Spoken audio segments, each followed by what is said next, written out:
Hello everyone, let's conclude few things from what we have learned till now. These instructions what you see on my screen, these are operating on integers. For example, these are the integers. This could be signed or unsigned integers, and these instructions which operate on signed or unsigned integers, they are being called as base integer instructions, and these three instructions form a part of RV64I instruction set. So any CPU core which wants to implement these instructions, they need to at least they will be called as the RV64I CPU core, and they need to implement at least the 47 base integer instructions, out of which I'm showing you 3 at this point of time. Okay, so these kind of instructions are called as the base integer instructions. Next, if you see this instruction, the add instruction, it operates only on registers. So if you see, this is a register, this is a register, and even this is a register. So these kind of instructions which operates only on registers, they are called as R type instructions. So under the base integer instructions or under RV64I, there are again multiple types, and these types there are a range of R type instructions, and the instructions that operate on registers, they are called as the R type instructions. If you see this particular instruction, which is load double word, you have one immediate, you have two registers. So the instructions that operate on registers and an immediate, those are called as I type instructions, because because of the name that matches the immediate, it's I type. This is R type. And if you look into the third instructions, which is this one, it operates only on the source registers and the immediate, and also this is being used for storing something, and that's why this kind of instructions are called as S type instructions. So there is a range of instructions which are called as I type, including what you see as the LD. There is again a range of instructions which are called as R type, which are the kind of instructions which are the add kind of instructions, and there are again S type instructions.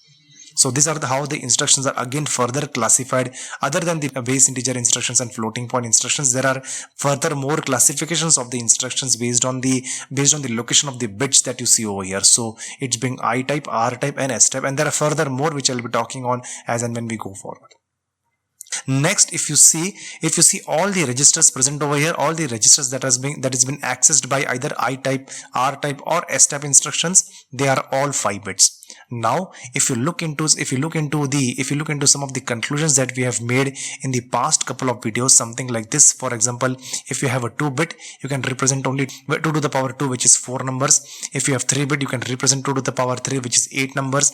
If you have 4-bit, you can represent 2 to the power 4, which is 16 numbers, which is 0 to 15.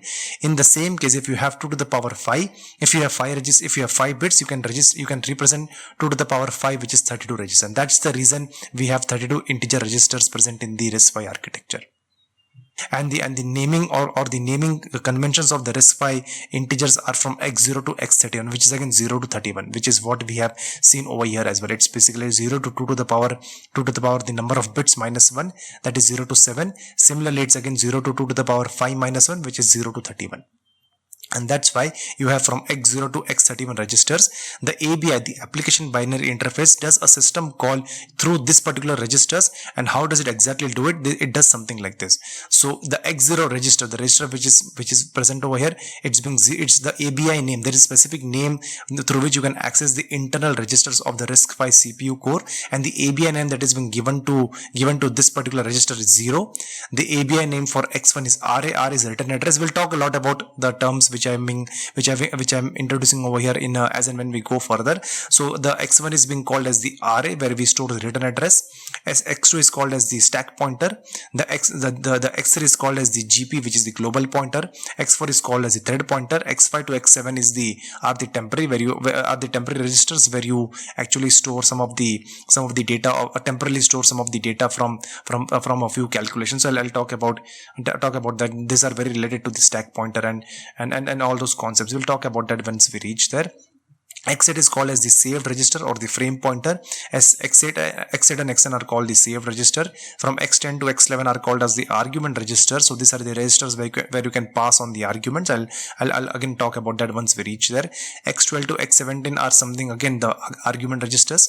The X18 to X27 are saved registers, and X28 to X31 are again temporary registers. So we'll talk a lot about each and every one of them. What does each and every one of them mean to us? For example, the way ABI, the application binary interface, accesses the internals of the RISC-V architecture are through these names. If you see some of the sample codes that we have introduced in the beginning, these are the names A0 SP, A0 RA, and so on. So these are the application binary interface names or the ABI names through which the programmer accesses the RISC-V CPU core through some system call function. So this is what the ABI is all about. Next, what we'll do is we'll actually look into the entire thing. We need to look into what does this exactly means to us. So for example, what does the return address, what does the hardwired 0, and what are the terms called as caller, callee, and so on. So what we'll do is we'll stop at this point and we'll start from the topic of memory allocation and stack pointer, where we'll be introducing to some of these terms that you see on my screen. So let's stop at this point and let's start from the memory allocation and the stack pointer from the next video. Thank you.